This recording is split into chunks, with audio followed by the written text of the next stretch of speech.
بھائی کی محبت، چاچا مشتاق کی شفقت اور پتہ نہیں کن کن اٹوٹ رشتوں کی خوشبو اس حویلی میں بسیرا رکھتی ہے۔ اس حویلی کو خود سے کیسے جدا کیا جا سکتا ہے؟ شانی کو لگا کہ اس کا پیارا بھائی اس کے آس پاس ہی کہیں موجود ہے۔ وہ بھی ڈبڈبائی آنکھوں سے کرکی کے ان کاغذات کو دیکھ رہا ہے اور سرد آہیں بھر رہا ہے۔ دفعتاً وہ چونک گئی، اسے اپنے پیچھے قدموں کی آہٹ سنائی دی تھی۔ اس نے تیزی سے مڑ کر دیکھا، ابا جی بڑے نحیف انداز میں چلتے ہوئے کمرے میں داخل ہو رہے تھے۔ شانی نے عدالتی کاغذات جلدی سے تکیے کے نیچے گھسیڑ دیے۔ ابا جی ہولے ہولے چلتے سامنے بیت کی کرسی پر آ بیٹھے۔ ان کی نگاہیں تکیے ہی کی طرف تھیں۔ ان کے زرد ہونٹوں پر ایک پھیکی سی مسکراہٹ ابھری۔ ہماری بیٹی شاید ہم سے کچھ چھپانے کی کوشش کر رہی ہے۔ نہیں ابا جی، شانی نے پوری جان سے لرز کر کہا۔ میں جانتا ہوں شانی، تم کیا چھپا رہی ہو، مجھے چند دن پہلے ہی پتہ چل گیا تھا، وہ اطمینان سے بولے۔ شانی ہکا بکا ان کی طرف دیکھ رہی تھی۔ شاید ابا جی کو غلط فہمی ہو رہی ہے، اس نے سوچا۔ ایسی اندوہناک خبر سننے کے بعد ابا جی کا رد عمل یہ تو نہیں ہو سکتا تھا۔ چودھری ارشاد نے اطمینان سے بات جاری رکھتے ہوئے کہا، شاید تم میرے اطمینان پر حیران ہو رہی ہو۔ یہ اطمینان بلا وجہ نہیں ہے۔ چند دن پہلے تک میں بھی سخت پریشان رہا ہوں، لیکن خدا کا شکر ہے کہ اب اس اندھیرے سے نکلنے کا ایک راستہ نظر آ گیا ہے۔ کیسا راستہ ابا جی؟ انہوں نے اپنا استخوانی ہاتھ بڑی محبت سے شانی کے کندھے پر رکھا اور بولے، پوری امید ہے شانی کہ اب یہ گھر نیلام ہونے کی نوبت نہیں آئے گی، اور یہ سب کچھ تمہارے چاچا رئیس کی وجہ سے ممکن ہو سکا ہے۔ چاچا رئیس؟ شانی نے حیرانی سے کہا، اور اس کے ساتھ ہی اس کے ذہن میں وہ سب کچھ ابھر آیا جو چاچا کے بارے میں واحدی نے کہا تھا۔ ایک نئی طرح کی بے چینی شانی کے ذہن میں سر اٹھانے لگی۔ وہ ذرا محتاط لہجے میں بولی، چاچا رئیس کیا کریں گے اس سلسلے میں؟ تمہیں پتہ ہی ہے لندن میں رئیس کی ایک شاپ ہے۔ یہ مضافاتی علاقہ اب کافی گنجان ہو گیا ہے، اس شاپ کی قیمت بھی بڑھ گئی ہے۔ رئیس نے وہ دکان بیچنے کا فیصلہ کر لیا ہے۔ تمہیں پتہ ہے وہ دکان کتنے کی بک رہی ہے؟ کتنے کی؟ شانی نے پوچھا۔ کوئی 2.5 لاکھ پاؤنڈ کی۔ اگر رئیس 2-3 سال مزید اس دکان کو نہ بیچے تو وہ دگنی تگنی قیمت تک جا سکتی ہے، لیکن وہ قربانی دے رہا ہے۔ میرے بہت منع کرنے کے باوجود وہ پرسوں لندن جا رہا ہے۔ اس کا کہنا ہے کہ 2 ہفتے کے اندر رقم پاکستان پہنچ جائے گی۔ کیا واقعی ایسا ہو جائے گا ابا جی؟ ضرور ہوگا دیرانی، جب اندھیرا بہت بڑھ جاتا ہے نا تو پھر کہیں نہ کہیں سے روشنی کی شکل ضرور نظر آتی ہے۔ وہ اوپر والا سب کچھ دیکھتا ہے، وہ اپنے بندوں کو آزماتا ضرور ہے لیکن اکیلا نہیں چھوڑتا ہے۔ اس لیے کہتے ہیں نا کہ اس کے گھر میں دیر ہے اندھیر نہیں۔ ابا جی بول رہے تھے مگر شانی کے ذہن میں دھند سی بھری ہوئی تھی۔ اس کے سامنے کچھ بھی واضح نہیں تھا، ہر منظر دھندلا دکھائی دیتا تھا۔ یہ تشویشناک دھندلاہٹ تھی، مگر وہ اس دھندلاہٹ سے ابا جی کو آگاہ کرنے کا حوصلہ نہیں رکھتی تھی۔ وہ سارا دن اس معاملے کے مختلف پہلوؤں پر غور کرتی رہی۔ چاچا رئیس سے ملاقات ہوئے 8-10 روز ہو چکے تھے۔ یوں تو وہ حویلی میں کم کم ہی نظر آتے تھے، مگر پچھلے 8-10 روز سے تو بالکل ہی غائب تھے۔ شانی کو پتہ چلا تھا کہ کسی کام سے اسلام آباد گئے ہوئے ہیں۔ اب اسے اندازہ ہوا تھا کہ وہ ویزے وغیرہ کے سلسلے میں مصروف رہے ہوں گے۔ چاچا رئیس کا بڑا بیٹا ذیشان انگلینڈ میں ہی پلا بڑھا تھا اور وہیں پر سیٹل تھا۔ چاچا کی ایک بیٹی لندن جا چکی تھی۔ کبھی کبھار شانی کے لیے اس کا خط آ جاتا تھا۔ دوسرے روز رات 10 بجے کے لگ بھگ شانی پر ایک سنسنی خیز انکشاف ہوا۔ چاچا رئیس حویلی کے دائیں جانب والے پورشن میں رہتے تھے۔ اس پورشن میں شانی کو ایک نامانوس سی ہلچل محسوس ہوئی۔ تھوڑی دیر بعد اسے پتہ چلا کہ چاچا اہل و عیال سمیت جا رہے تھے۔ شانی نے اس خبر کی تصدیق کی اور یہ خبر درست ثابت ہوئی۔ وہ حیرانی کے عالم میں ابا جی کے پاس پہنچی۔ انہیں بتایا کہ صرف چاچا رئیس ہی نہیں، چاچی بھی جا رہی ہیں۔ شانی کی توقع کے عین مطابق ابا جی اس اہم اطلاع سے بے خبر تھے۔ ابھی شانی اور ابا جی ایک دوسرے پر اپنی حیرت کا اظہار کر رہے تھے کہ چاچا رئیس اور چاچی وہاں پہنچ گئے۔ انہوں نے ادب کے ساتھ چودھری ارشاد کو سلام کیا اور ایک طرف رکھے صوفے پر بیٹھ گئے۔ چودھری ارشاد نے گاؤ تکیے کے سہارے بمشکل اٹھتے ہوئے کہا، رئیس میں یہ کیا سن رہا ہوں، تم سب لندن جا رہے ہو؟ ہاں بھاجی، بس ایک دم ہی پروگرام بنایا۔ میں کل بھی آپ کو بتانے کے لیے آیا تھا لیکن آپ سو رہے تھے، بے آرام کرنا مناسب نہیں سمجھا۔ دراصل نصرت کے گوڈے کی تکلیف کافی بڑھی ہوئی ہے، اب تو اٹھنا بیٹھنا بھی اس کے لیے مشکل ہوتا جا رہا ہے۔ ہفتے کے روز اسلام آباد میں ہی ذیشان کا فون آیا تھا۔ اس نے کہا کہ امی کو ساتھ ہی لے آئیں، وہاں جوڑوں کے بڑے بڑے اچھے ڈاکٹر موجود ہیں، اگر آپریشن بھی کرنا پڑا تو آسانی سے ہو جائے گا۔ امید تو نہیں تھی کہ اتنے تھوڑے ٹائم میں کاغذات بھی بن جائیں گے، لیکن شکر ہے کہ بن گئے ہیں۔ یعنی تم سب جا رہے ہو؟ چودھری ارشاد نے کمزور لہجے میں پوچھا۔ ہاں بھاجی، پر آپ پریشان نہ ہو، میں جلدی آنے کی کوشش کروں گا، اور پیسے تو میں بس 15 دن کے اندر ہی بھیج دوں گا۔ اللہ نے چاہا تو سب ٹھیک ہو جائے گا۔ چودھری ارشاد کے ہونٹ تھرا کر رہ گئے۔ وہ کچھ کہتے کہتے رک گئے تھے۔ شانی جانتی تھی کہ وہ اگر بولتے تو کیا کہتے۔ شاید وہ کہتے، رئیس میں نے ساری زندگی تم سب کی خدمت کی ہے، اب مجھے تمہارے سہارے کی ضرورت ہے، بس تھوڑے سے سہارے کی۔ تم دیکھ رہے ہو میں اس وقت بالکل بے آسرا ہوں۔ تمہاری رقم سے بھی زیادہ مجھے اس وقت تمہاری ضرورت ہے۔ میرے بھائی، مجھے اور شانی کو اس وقت تنہا چھوڑ کر نہ جاؤ۔ لیکن وہ کچھ بولے ہی نہیں۔ ساری زندگی چپ رہنے والا اور دکھ سہنے والا شخص اب کیوں کر بول سکتا تھا، کیوں کر ٹوٹ سکتا تھا؟ شانی چاچا رئیس کی طرف دیکھ رہی تھی، اس کا دل رو رہا تھا۔ چاچا کے مہربان چہرے اور ہمدرد لہجے کے پیچھے اسے ایک اور انسان نظر آ رہا تھا، ایک اجنبی اور قطعی ناقابل فہم شخص۔ اس شخص کے ہونٹوں پر پھول اور دل میں شاید انگارے تھے۔ شانی کی نگاہیں چاچا کے چہرے پر تھی۔ اس نے خاموشی کی زبان میں پکار کر کہا، چاچا مجھے نہیں لگتا کہ تم واپس آؤ گے، تم جا رہے ہو شاید ہمیشہ کے لیے۔ اپنے بڑے بھائی کو بیچ منجدار میں چھوڑ کر تم بے رحمی کے ساتھ ایک نئی دنیا کی طرف اڑان بھر رہے ہو۔ تم شاید اس حتمی نتیجے پر پہنچ چکے ہو کہ یہ حویلی ایک تیزی سے ڈوبتا ہوا جہاز ہے۔ تم نے اپنا اسباب سمیٹ کر اس جہاز کو چھوڑنے کا فیصلہ کر لیا ہے۔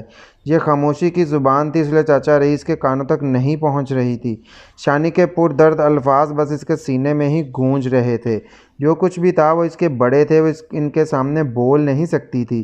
وہ ابا جی کو بھی کچھ بتانے کا حوصلہ نہیں رکھتی تھی۔ اسے ہر گھڑی بس یہی دڑکا لگا ہوا تھا کہ اس کی زبان سے نکلا ہوا کوئی لفظ ہوا کے دوش پر رکھے چراغ کے لیے آخری جھونکا ثابت نہ ہو۔ وہ کچھ نہ کہہ سکی، کچھ نہ بول سکی۔ وہ اجنبی شخص جو اس کا چاچا تھا اپنے اہل و عیال سمیت لندن چلا گیا، اور پھر وہی ہوا جو ہونا تھا، جس کی ہولناک جھلک شانی کئی دن پہلے دیکھ چکی تھی۔ بستر علالت پر چودھری ارشاد کی آنکھیں منتظر رہیں۔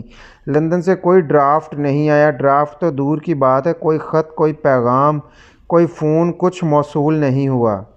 15 دن گزرے، 20 دن گزرے، پھر مہینہ گزر گیا۔ دھیرے دھیرے اصل حالات کی پرتیں کھلتی چلی گئیں۔ چاچا رئیس نہ جانے کب سے اپنے کام میں لگے ہوئے تھے۔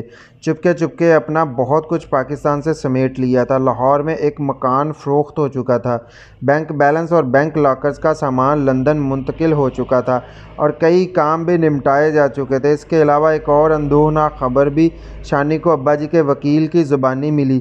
بیلے والی غیر آباد زمین جو کاغذات میں چاچا رئیس کے نام تھی، اونے پونے داموں فروخت ہو چکی تھی۔ دوسرے لفظوں میں چاچا رئیس نے حویلی میں اپنا جو حصہ چھوڑا تھا وہ بیلے والی زمین کی قیمت سے پورا کر لیا تھا۔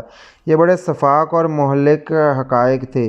یہ حقائق چودھری ارشاد تک پہنچنا چاہتے تھے، لیکن شانی ان کے سامنے دیوار بنی ہوئی تھی۔ ان حقائق کے سارے دھچکے اپنے سینے پر سہ رہی تھی۔ لیکن ایسا کب تک ہو سکتا تھا؟ آخر تو یہ سب کچھ چودھری ارشاد تک پہنچنا تھا، اور پھر دھیرے دھیرے صورتحال چودھری ارشاد پر واضح ہونے لگی۔ ان کا خزاں رسیدہ چہرہ مزید زرد ہونے لگا۔ ان کے خشک ہونٹ کی پپڑیاں مزید سخت ہوتی گئیں۔ اعصاب کو سکون دینے والی دواؤں میں اضافہ کرنا پڑا۔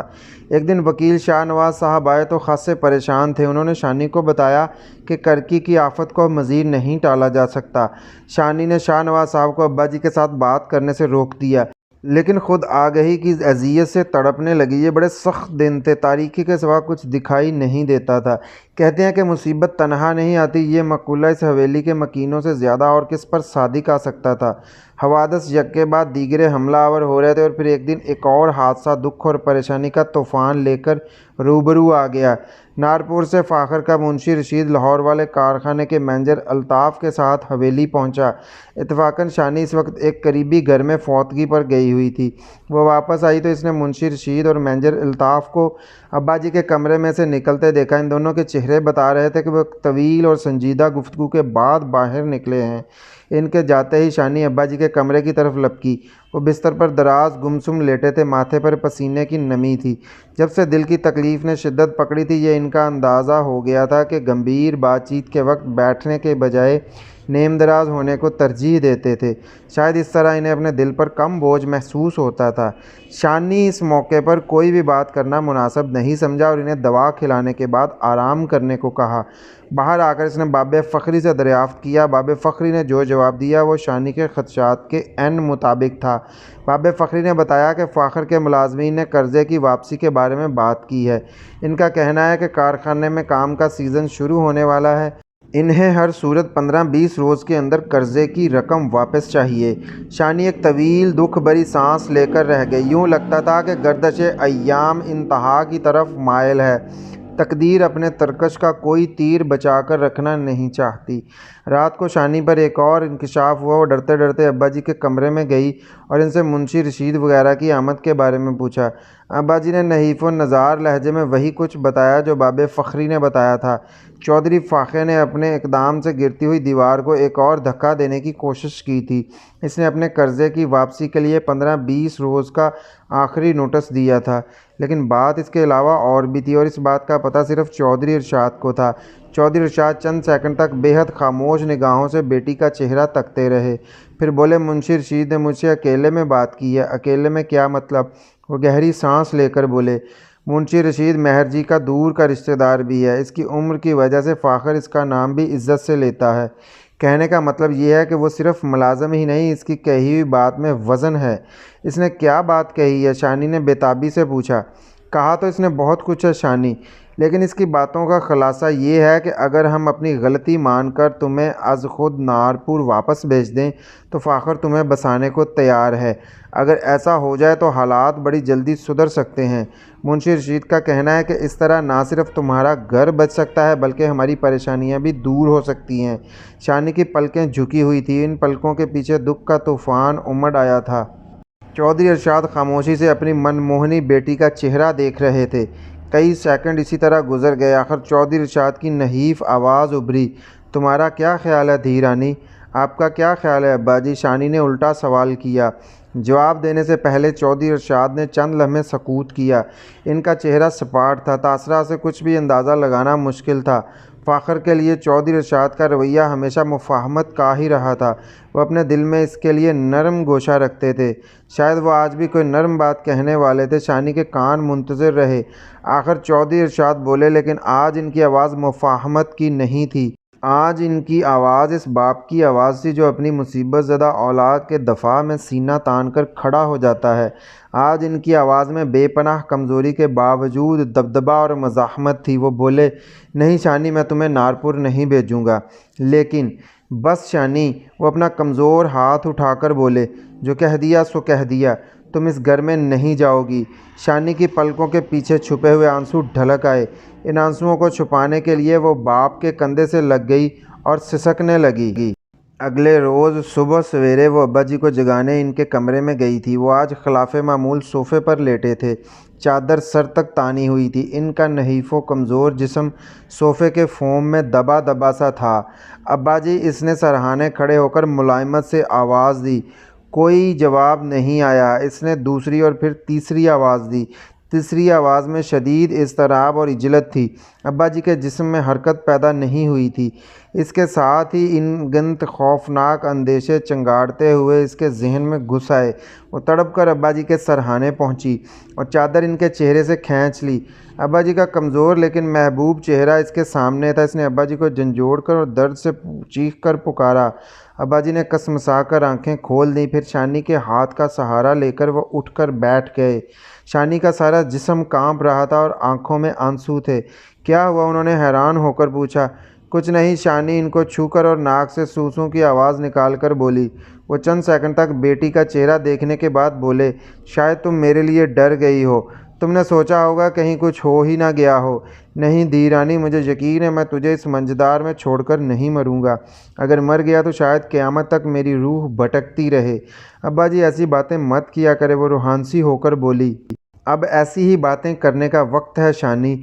تم دیکھ رہی ہو اب میں زیادہ دیر جیوں گا نہیں، لیکن اب جتنے دن بھی جیوں گا تیرے لیے جیوں گا، اپنی دھی رانی کے لیے، اپنی جان کے لیے۔ جذبات کے بوجھ سے چودھری ارشاد کی آواز کانپ رہی تھی۔ ابا جی آپ زیادہ باتیں نہ کریں، آپ لیٹ جائیں، وہ التجا سے بولی۔ نہیں پتر، یہ لیٹنے کا نہیں اٹھنے کا وقت ہے، انہوں نے کہا اور سچ مچ کھڑے ہو گئے۔ ان کا استخوانی سینہ تنا ہوا تھا اور بیمار آنکھوں میں نئے عزم کی چمک تھی۔ انہوں نے کھونٹی سے اپنی سفید بے داغ پگڑی اتاری اور اس کے بل درست کرتے ہوئے بولی، معصوم بھائی کہاں ہیں؟ میرا خیال ہے کہ ابھی مسجد سے نہیں آئے ہوں گے۔ شانی نے کہا، میں نے اسے کہا ہے کہ آج وکیل شاہ نواز اور بڑے وکیل عبداللہ کو بلائے۔ عبداللہ دیوانی مقدموں میں بڑا تجربہ کار ہے۔ میں اب مہر اور فاخر کے ساتھ قانونی لڑائی لڑوں گا، ہر جگہ پوری طاقت کے ساتھ ان کا مقابلہ کروں گا۔ میری بیٹی کوئی گاجر مولی ہے کہ وہ اکھاڑ کر لے جائیں گے؟ میں انہیں بتا دوں گا کہ ایک باپ جب اپنی بیٹی کا تحفظ کرنے پر آتا ہے تو کہاں تک جا سکتا ہے۔ چودھری ارشاد کے سوکھے گلے کی رگیں تنی ہوئی تھی اور آنکھوں میں آگ روشن تھی۔ شانی کو لگا کہ وقت 10-15 سال پیچھے چلا گیا ہے، جب اس کے ابا جی کی پنچایت میں بڑے بڑے سرکاری افسر آ کر بیٹھتے تھے، جب رنگ والی کا چودھری بولتا تھا اور ایک زمانہ سنتا تھا۔ لیکن کیا وقت واقعی 10-15 سال پیچھے چلا گیا تھا؟ نہیں، وقت اپنی موجودہ جگہ پر ہی تھا۔ تھوڑا سا بولنے سے ہی چودھری ارشاد کا سانس پھولنے لگا تھا، ان کے ہونٹوں میں ارتعاش پیدا ہو گیا تھا۔ اس سے پہلے کہ وہ کچھ اور بولتے، شانی نے آہستگی سے کہا، ابا جی مجھے کچھ سوچنے کے لیے تھوڑی سی مہلت دیجیے، بس تھوڑی سی مہلت۔ چودھری ارشاد نے قدرے حیرت سے بیٹی کی طرف دیکھا، وہ سر جھکائے ہوئے دوسرے کمرے میں جا رہی تھی۔ اس وقت شانی بڑی دیر تک بند کمرے میں ماں کی تصویر کے سامنے بیٹھی رہی، خاموشی کی زبان میں ماں سے باتیں کرتی رہی۔ بیٹی کی طرح ماں بھی خاموشی کی زبان میں بول رہی تھی، وہ ماں جو صبر و استقامت اور ہمت کی مثال تھی، جس کے حسن اخلاق اور نیکی کا ایک زمانہ معترف تھا۔ علاقے کے لوگ اسے کسی روحانی شخصیت کی طرح اپنی مصیبتوں میں یاد کرتے تھے، اور جب وہ اسے عقیدت بھرے لہجے میں وڈی آپا کہتے تھے تو ان کے ہونٹوں سے محبت کا امرت ٹپکتا تھا۔ وڈی آپا کو دانائی اور فہم و فراست کے اعلیٰ درجات پر فائز کیا جاتا تھا۔ اہم سے اہم معاملات میں وڈی آپا کے مشورے کو بلا چوں چرا مانا جاتا تھا، اور یہ مشورے ماننے والوں میں خود چودھری ارشاد بھی شامل تھا۔ آگے بڑھنے کا مشورہ، ہمت نہ ہارنے کا مشورہ، بدترین حالات کے باوجود کوشش جاری رکھنے کا مشورہ، ایثار کا مشورہ۔ اگلے دن صبح سویرے گلاب کے پودوں کے قریب شبنم آلود گھاس پر ننگے پاؤں ٹہلتے ٹہلتے شانی نے بڑی ہی آہستگی اور نرمی کے ساتھ چودھری ارشاد کے شانے سے سر ٹکایا اور بے حد مضبوط اور فیصلہ کن لہجے میں بولی، ابا جی میں نارپور واپس جانا چاہتی ہوں۔ چودھری ارشاد نے یک لخت چونک کر شانی کی طرف دیکھا، کیا کہہ رہی ہو شانی؟ وہ چند لمحے چپ رہی، پھر دھیمی آواز میں بولی، میں اپنا گھر بچانے کی ایک آخری کوشش کرنا چاہتی ہوں۔ چودھری ارشاد کی آنکھوں میں حیرت اور آنسوؤں کی نمی ساتھ ساتھ امڈ آئی۔ قریباً 15 دن بعد کی بات ہے، شانی اپنے شوہر کے ساتھ سسرال واپس جا رہی تھی۔ پچھلے 15-16 دنوں میں جو کچھ ہوا تھا بہت تیزی سے ہوا تھا۔ یہ سب کچھ جتنا حیران کن تھا اتنا ہی تیز رفتار بھی تھا۔ علاقے کے لوگوں نے ہرگز توقع نہیں کی تھی کہ حالات یوں پلٹا کھائیں گے۔ یہ خبر ہر ایک کے لیے حیران کن تھی کہ دونوں چودھری خاندانوں میں صلح ہو گئی ہے اور وڈی آپا کی دھی رانی شانی اپنے سسرال واپس جا رہی ہے۔ شانی کے سوا شاید ہی کسی کو ٹھیک طرح سے معلوم ہو کہ صلح کس قیمت پر اور کس طرح ہوئی ہے۔ شانی کی عزیز سہیلی سکینہ تھوڑا بہت جانتی تھی، لیکن اسے بھی سب معلوم نہیں تھا۔ ہو بھی کیسے سکتا تھا؟ وہ اس درد اور اندوہ کا ادراک کیسے کر سکتی تھی جس کے سیلاب سے شانی گزری تھی اور ہر گھڑی تڑپی تھی؟ یہ صرف شانی کا درد تھا، وہی محسوس کر سکتی تھی۔ اس نے پورے 8 پہر تک خود کو سوچ کی سولی پر لٹکایا تھا اور اس معاملے کی ہر پہلو پر عرق ریزی کی تھی۔ وہ جانتی تھی اگر اس کے ابا جی نے فاخر اور مہر جی کی مزاحمت کا فیصلہ کر لیا تو وہ مزاحمت کا حق ادا کر دیں گے۔ اپنی تمام تر توانائیوں اور مجبوریوں کے باوجود وہ نارپور والوں کے ارادوں کے سامنے آہنی دیوار بن جائیں گے۔ پھر اس دیوار کے ساتھ ٹکرا کر بہت کچھ پاش پاش ہوگا، اور بہت ممکن ہے کہ یہ دیوار بھی پاش پاش ہو جائے۔ وہ اپنے ابا جی کی جسمانی حالت سے بہت اچھی طرح آگاہ تھی۔ اسے پتہ تھا جو دیوار وہ مہر اور فاخر کے سامنے کھڑی کرنے والے ہیں، اس کی تعمیر میں ان کی رہی سہی جسمانی طاقت بھی نچڑ جائے گی۔ وہ اپنے بوڑھے باپ کو اور اپنے مصیبت زدہ لواحقین کو اپنی ذات اور انا کی خاطر کسی اور امتحان میں نہیں ڈال سکتی تھی، اور یہی فیصلہ ایک روز پہلے ماں کی تصویر نے بھی دیا تھا، خاموشی کی زبان میں۔ ابا جی کو اپنے سسرال واپس جانے کا فیصلہ سنانے کے ایک روز بعد شانی سکینہ کے ساتھ جنڈے شاہ کے مزار پر پہنچی تھی۔ وہاں سے دونوں نے 5 میل تک کا بسر کا سفر کیا تھا اور پھر وہ ایک ایسے جنرل سٹور تک پہنچی تھیں جہاں سے وہ رازداری کے ساتھ لاہور فون کر سکتی تھی۔ شانی نے لاہور میں ٹیکسٹائل کارخانے کے نمبر پر فاخر سے بات کی تھی۔ فون پر شانی کی آواز سن کر فاخر چونکا تھا۔ رسمی کلمات کی ادائیگی کے بعد شانی جلد ہی اصل موضوع پر آ گئی تھی۔ اس نے کہا تھا، فاخر میں گھر واپس آنا چاہتی ہوں۔ بڑی جلدی خیال آ گیا گھر کا۔ فاخر کا لہجہ استہزائیہ تھا۔ آپ کو بھی مجھے گھر بلانے کا خیال نہیں آیا؟ شانی نے کہا، میرے خیال کرنے سے کیا ہوتا تھا؟ جو اپنی مرضی سے جاتا ہے وہ مرضی سے ہی آتا ہے۔ وہ چند لمحے خاموش رہنے کے بعد بولی، تو ٹھیک ہے، میں آنا چاہتی ہوں تو آ جاؤ، لیکن میں چاہتی ہوں کہ آپ مجھے لے کر جائیں۔ ابا جی کو سبکی محسوس نہ ہو، میرا بھی مان رہ جائے گا۔ تمہارا مطلب ہے میں تمہارے لیے جھولی پھیلانے آؤں؟ فاخر کے لہجے میں شدید کاٹ تھی۔ ایسا کرنے کے لیے آپ سے کون کہہ رہا ہے؟ میں جانتی ہوں میری اتنی حیثیت اور اہمیت نہیں ہے۔ آپ صرف ابا جی کی مزاج پرسی کے لیے آ جائیں، میں خود آپ کے ساتھ آ جاؤں گی۔ دوسری طرف چند لمحے تک ایک فاتحانہ خاموشی طاری رہی، پھر فاخر نے کہا، میں ایک بات تمہیں صاف بتا دوں، میں تمہارے ابا جی کے حضور کسی طرح کی گزارش نہیں کروں گا، اور انہیں یہ بھی سمجھا دینا کہ اگر انہوں نے میرے سامنے تلقین شاہ بننے کی کوشش کی تو میں فوراً سے پہلے اٹھ کر چلا جاؤں گا۔ فاخر کے لہجے میں تپش اور جھنجھلاہٹ تھی۔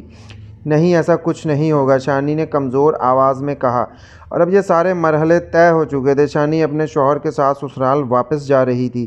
بظاہر تو وہ اسی طرح جا رہی تھی جس طرح بیویاں شوہروں کے ساتھ جاتی ہیں، لیکن وہ جانتی تھی اس کے ہاتھوں اور پاؤں میں نہ نظر آنے والی زنجیریں ہیں۔ یہ زنجیریں ابتر حالات، ذاتی مجبوریوں اور معاشی تنگ کی کڑیوں سے مل کر بنی تھیں۔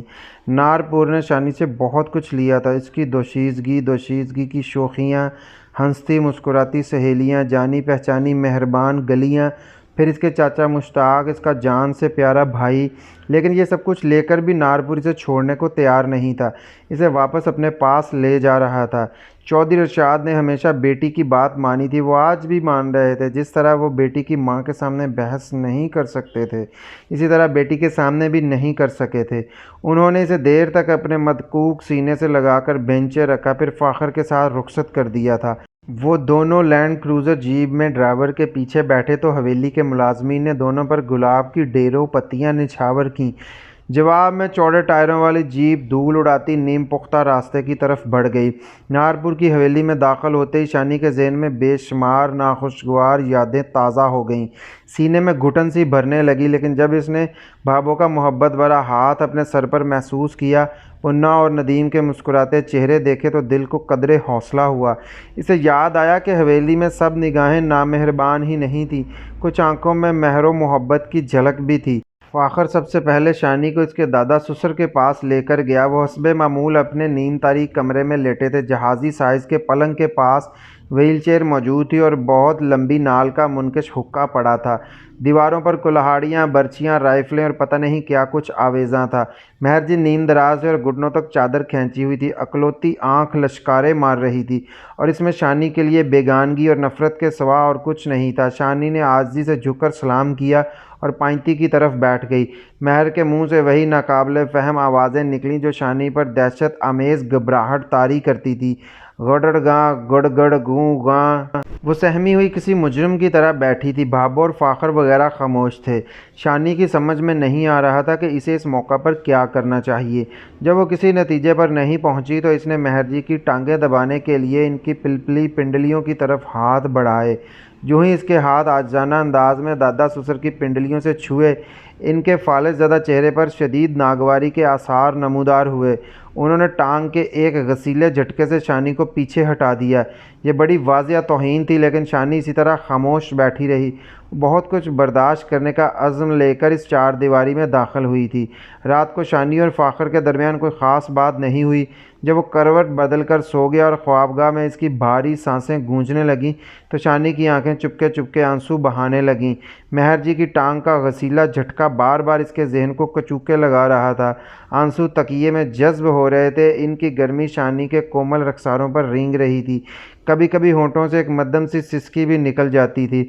وہ روتی رہی۔ اس کے دل کے کسی گہرے گوشے سے یہ خیال اٹھتا رہا، کیسا ہو اگر اس کی کوئی فریادی سسکی فاخر کے کانوں تک پہنچ جائے، وہ شانی کے اشکبار غم کو محسوس کرے، پھر وہ ہولے سے کروٹ بدلے، اس کا ہاتھ نرمی سے شانی کے کندھے پر آئے، یہ ہاتھ اسے اپنی طرف کھینچ کر کروٹ بدلنے پر مجبور کر دے، پھر شانی سسک کر اپنے شوہر کے سینے سے لگ جائے، فاخر اس کا سر چومے، پھر اس کے دکھ سنے، شانی کی غم گساری کرتے ہوئے وہ کہے، تمہارے پیارے چاچا کی موت کا بھی مجھے دکھ ہوا، تمہارے لاڈلے بھائی کی جدائی کا غم میں نے بھی محسوس کیا ہے، جو کچھ بھی ہوا وہ افسوسناک تھا، اب یہ سب کچھ بھلانا ہوگا، تم سارے شکوے بھول کر اور اپنی انا کو ایک طرف رکھ کر واپس آ گئی ہو، تمہارے یہ پیش رفت بھی مجھے پیش رفت پر مجبور کر رہی ہے، میں تمہارے لیے اپنے دل میں نرم گوشہ محسوس کر رہا ہوں، میرے دل میں خواہش پیدا ہو رہی ہے کہ اب ہم ماضی کی ساری کدورتوں اور تلخیوں کو بھول جائیں۔ وہ سوچتی رہی، خواہش کرتی رہی، لیکن خواہشیں اتنی آسانی سے کب پوری ہوتی ہیں؟ شانی کے کندھے پر کوئی ہاتھ نہیں آیا۔ بالوں بھرے بھاری جسم والا فاخر کروٹ لے کر سویا رہا اور اس کے سینے سے بھاری سانس خارج ہوتی رہی۔ یوں تو حویلی کا ہر فرد شانی سے پیار کرتا تھا، مگر منا اور ندیم تو اس کے دیوانے تھے۔ دونوں ہر وقت شانی سے چمٹے رہتے تھے، کبھی کندھوں پر سوار ہیں، کبھی گردن سے جھول رہے ہیں۔ بابو انہیں ہر وقت روکتی ٹوکتی رہتی تھی، لیکن یہ دونوں بچے تو شانی کی واپسی سے نہال ہو گئے تھے۔ یہ تیسرے چوتھے روز کی بات ہے۔ شانی باہر گراؤنڈ میں بیٹھی تھی۔ سپہر 3-4 بجے کا وقت تھا۔ بادل چھائے تھے اور ساون کی نم ہوا چل رہی تھی۔ شانی کا دل ہمیشہ سے زیادہ اداس تھا۔ ابا جی کی یاد ستا رہی تھی۔ ہمیشہ کے لیے بچھڑ جانے والے بھائی کا چہرہ نگاہوں میں گھوم رہا تھا۔ اتنے میں منا وہاں آ گیا۔ اس کے ہاتھ میں چھوٹی پتنگ تھی۔ وہ شانی سے اصرار کرنے لگا کہ وہ پتنگ اڑانے میں اس کی مدد کرے۔ شانی ٹال مٹول کرتی رہی۔ وہ پتنگ ایک طرف رکھ کر شانی سے کشتی کرنے لگا۔ وہ اسے گدگدا رہا تھا اور ہنسانے کی کوشش کر رہا تھا، لیکن ہنسی گدگدی میں نہیں ہوتی، ہنسی تو دل میں ہوتی ہے اور روح میں ہوتی ہے، اور شانی کے اندر یہ دونوں چیزیں ویران تھیں۔ منا کی مستی حد سے بڑھی تو شانی سے جان چھڑانے کے لیے ایک دم اندر کی طرف بھاگ گئی۔ منا اس کے پیچھے لپکا، لیکن اس کے پہنچنے سے پہلے ہی شانی کمرے میں داخل ہو چکی تھی۔ اس نے دروازہ اندر سے بند کر لیا۔ منا کچھ دیر دروازہ کھٹکھٹاتا رہا اور چچی دروازہ کھولو پکارتا رہا، پھر خاموشی چھا گئی۔ شانی نے سمجھا کہ وہ چلا گیا ہے۔ وہ اپنے جہازی سائز بستر کے ایک کنارے پر چادر اوڑھ کر لیٹ گئی۔ چند منٹ بعد چیخنے کی آواز سنائی دی اور ملازموں کے بھاگنے دوڑنے کی آوازیں آئیں۔ شانی تڑپ کر اٹھ بیٹھی۔ وہ ننگے پاؤں برآمدے میں آئی۔ اس نے دیکھا منشی رشید اور 2 دوسرے ملازموں نے کم سن منا کو ہاتھوں پر اٹھایا ہوا ہے۔ اس کے سر سے مسلسل خون بہہ رہا تھا۔ شانی نے بے قرار ہو کر منا کو اپنی باہوں میں لے لیا۔ اس کے ہونٹ بھی خون آلود تھے۔ ملازم راشد نے بتایا، منا اوپر روشن دان سے گرا ہے۔ روشن دان سے وہاں کیا کر رہا تھا؟ شانی نے چلا کر پوچھا۔ پھر جواب اپنے آپ ہی اس کی سمجھ میں آ گیا۔ وہ سمجھی تھی کہ منا چلا گیا ہے، مگر وہ کمرے کے سامنے ہی تھا۔ وہ سیڑھیوں کے ذریعے کھڑکی کے شیڈ پر چڑھا تھا۔ وہاں سے وہ روشن دان میں جھانک کر شانی کو آواز دینا چاہتا تھا، لیکن پھسل کر نیچے جپسم کے پختہ فرش پر گرا تھا۔ شانی نے اسے سینے سے چمٹا لیا اور اس کا منہ سر چومنے لگی۔ منے کی آنکھیں بند تھیں اور گلاب کی پتیوں جیسے ہونٹ لرزتے چلے جا رہے تھے۔ 10 منٹ کے اندر ڈاکٹر حویلی میں پہنچ گیا۔ منے کے سر میں 4 ٹانکے لگے۔ نچلے ہونٹ پر بھی اندر کی طرف زخم آیا تھا۔ بھابو بھی پریشان تھی، لیکن اس سے کہیں زیادہ شانی تھی۔ وہ منے کو سینے سے لگا کر بھینچتے ہوئے بولی، مجھے معاف کر دو منے، یہ سب میری وجہ سے ہوا ہے۔ نہیں، ایسا نہیں کہتے، بابو نے اسے تسلی دی۔ جو تکلیف قسمت میں ہوتی ہے وہ مل جاتی ہے، شکر ہے کہ ہاتھ پاؤں بچ گئے ہیں۔ اب تو میرے ساتھ پتنگ اڑائیں گی نا؟ منا نے کراہتے ہوئے کہا۔ ضرور اڑاؤں گی، اب تم تھوڑی دیر کے لیے سو جاؤ۔ شانی اسے اپنے ہی کمرے میں لے آئی۔ وہ اس سے لپٹ کر سو گیا۔ رات تک منے کو ہلکا بخار ہو گیا اور سارا جسم تپنے لگا تھا۔ شانی سخت پریشان تھی۔ 9 بجے کے لگ بھگ اس نے پھر ڈاکٹر کو بلایا۔ ڈاکٹر نے معائنہ کر کے تسلی دی اور کہا کہ فکر کی کوئی بات نہیں، 1-2 روز میں بالکل ٹھیک ہو جائے گا۔ فاخر ابھی تک لاہور سے واپس نہیں آیا تھا۔ کالی گھٹائیں تو سپہر سے ہی چھائی ہوئی تھیں۔ 9 بجے تک موسلا دھار بارش شروع ہو گئی۔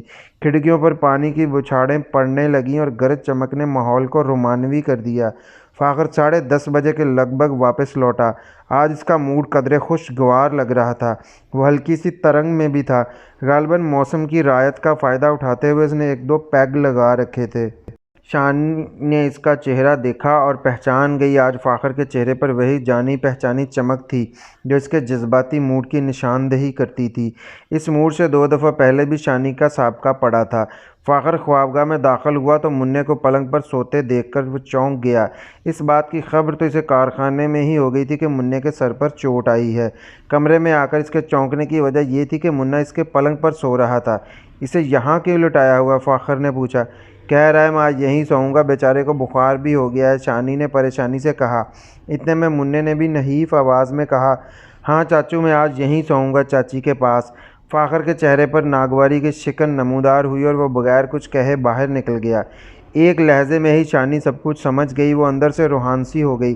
آخر ایسا کیوں ہوتا ہے؟ اس نے بڑے درد سے سوچا۔ فاخر کی طلب اسے اس وقت ہی کیوں پکارتی ہے جب وہ کسی دکھ کے نرغے میں ہوتی ہے؟ آج منے کی چوٹ نے اسے ہلکان کر رکھا تھا اور آج ہی فاخر کی خواہش کی حرارت نظر آئی تھی۔ وہ فاخر کے پیچھے پیچھے باہر آئے۔ وہ نشست گاہ میں بیٹھ کر سگریٹ پھونکنے لگا تھا۔ کھانا لگواؤں؟ شانی نے پوچھا۔ نہیں، ابھی بھوک نہیں، وہ سخت لہجے میں بولا۔ جاؤ تم سو جاؤ جا کر۔ اس کے لہجے میں شدید کاٹ تھی۔ شانی ایک لفظ کہے بغیر واپس مڑ گئی۔ وہ سمجھ گئی تھی کہ آج پھر اسے اپنے آپ پر جبر کرنا ہوگا۔ خاموشی کی زبان میں یہی اس کے شوہر کا حکم تھا۔ وہ کمرے میں جا کر منّے کے پاس لیٹ گئی، اسے تھپک تھپک کر سلانے لگی۔ وہ چاہتی تھی کہ اگر منّا سو جائے تو وہ اسے آہستہ سے اٹھا کر اوپر بھابھوں کے پاس چھوڑ آئے، لیکن وہ تو سونے کا نام ہی نہیں لے رہا تھا۔ بار بار مچل کر خود کو شانی کی باہوں میں گھسا دیتا تھا۔ آخر شانی کو کہنا پڑا، منّے چلو آؤ میں تمہیں امی کے پاس چھوڑ آؤں۔ نہیں نہیں، وہ ایک دم پوری طرح بیدار ہو کر بولا، میں آپ کے پاس سوؤں گا۔ اس نے اپنی ٹانگ شانی کے پیٹ پر چڑھائی اور اس کے ساتھ کچھ اور بھی لپٹ گیا۔ شانی کچھ دیر تک اسے پیار اور حکمت سے سمجھانے کی کوشش کرتی رہی، لیکن ناکام ہوئی۔ آخر وہ روحانسی ہو گئی، اس کا لہجہ خود بخود سخت ہو گیا۔ شانی کی اس اچانک بے رخی نے منّے کو رونے پر مجبور کر دیا۔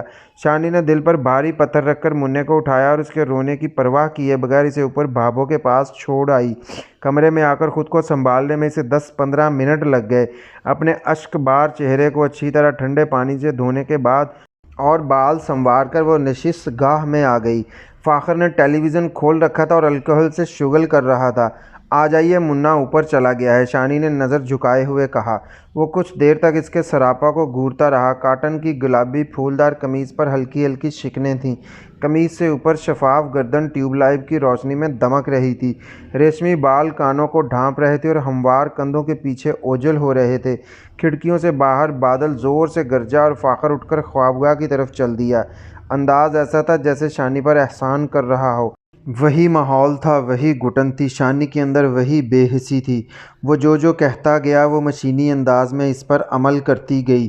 ناگوار سانسیں شانی کے چہرے سے ٹکرانے لگیں، رخساروں پر کانٹے سے چبھنے لگے۔ وہ آج کسی طرح کے گریز یا کسی طرح کی مزاحمت کا ارادہ نہیں رکھتی تھی اور اسے آئندہ بھی ایسا ہی کرنا تھا۔